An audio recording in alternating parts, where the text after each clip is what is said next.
Ahead, the rise of U.S. automakers at the Detroit Auto Show. Merkel and Sarkozy meet again. Do they have any new ideas? And streaking on the subway. The story a little later. Here's your morning briefing for this Monday. U.S. automakers in the pole position as North American International Auto Show gets underway in Detroit. After bailouts and bankruptcies for Chrysler and GM and struggles for Ford, the big three now trying to build on their recent gains.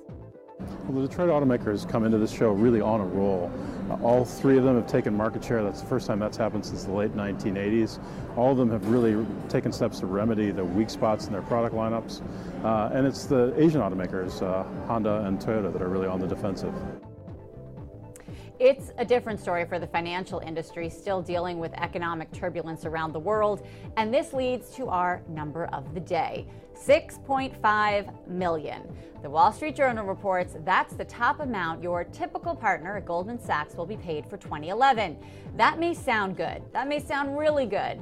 But in better years, payouts have been at least twice as high, according to the Journal, which says some employees in fixed income trading will see their pay fall by 60%. While some workers will get no bonus at all. The paper says Morgan Stanley employees could see bonuses for last year decline 30 to 40%.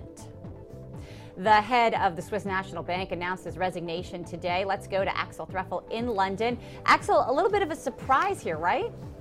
Yeah, I mean, it really it depends who you talk to, I guess. You know, this was, of course, despite a strong rejection of the idea last week when he was asked.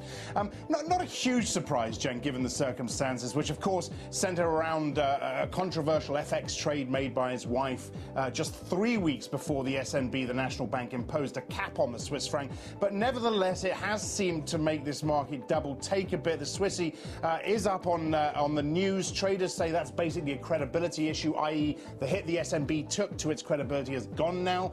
Also, given the volatility of these markets, it's no great surprise that the market, rightly or wrongly, and most say wrongly actually, is questioning the SNB's resolve now to keep the floor at 120, given that the man who oversaw the move has gone. So it really, again, depends who you talk to whether this is a surprise, but that's it, he's gone.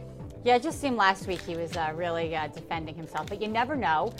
You know, I've got to talk to you about Angela Merkel and Nicolas Sarkozy. They're meeting again in Berlin. Axel, is this the time? Is this the moment? Anything new this time? You know, I really, really wish I could tell you, Jen. They've met to discuss ways to boost growth in the Eurozone again, and finalise a deal to increase basic fiscal coordination again. Bits and pieces have been trickling out. Both leaders want to wrap up negotiations on a planned new treaty soon, so it can be signed March 1st. That little bit is new. They also say we're going to get details of a separate financial transaction tax in France by the end of the month. The timing on that is new as well. So little bits and pieces, and no doubt they'll continue trickling through for the rest of the day. I hear that Netflix is moving into Britain and Ireland today, and not exactly quietly. I'm a big Netflix user, so what's the deal here? Yeah, I mean, quite a few people quite excited about this. It's launched over here, shaking things up a bit already. It's prompted Amazon's Love Film to offer a new cut price service. But it is B Sky B and its premium drama and movie offerings that are going to be the main rival in the UK. It is a bold move by Netflix, but analysts say an important one, and one that's going to help shape the company's future. Remember, Netflix had a pretty rough time last year after it hiked prices, so it remains to be seen. But a lot of excitement about it over here, Jen. All right. You can spend your evenings watching those old American TV shows now, Axel. Oh, yeah. All right. Thanks so much. A cargo ship stuck on an offshore reef near New Zealand for 3 months has broken into two. The Liberian-flagged Rena finally split after being pounded by waves up to 20 feet. Shipping containers filled with sacks of milk powder and other debris washed onto popular New Zealand beaches Monday. Authorities telling people to stay off those beaches. More destruction in our video of the day, except this time it was planned.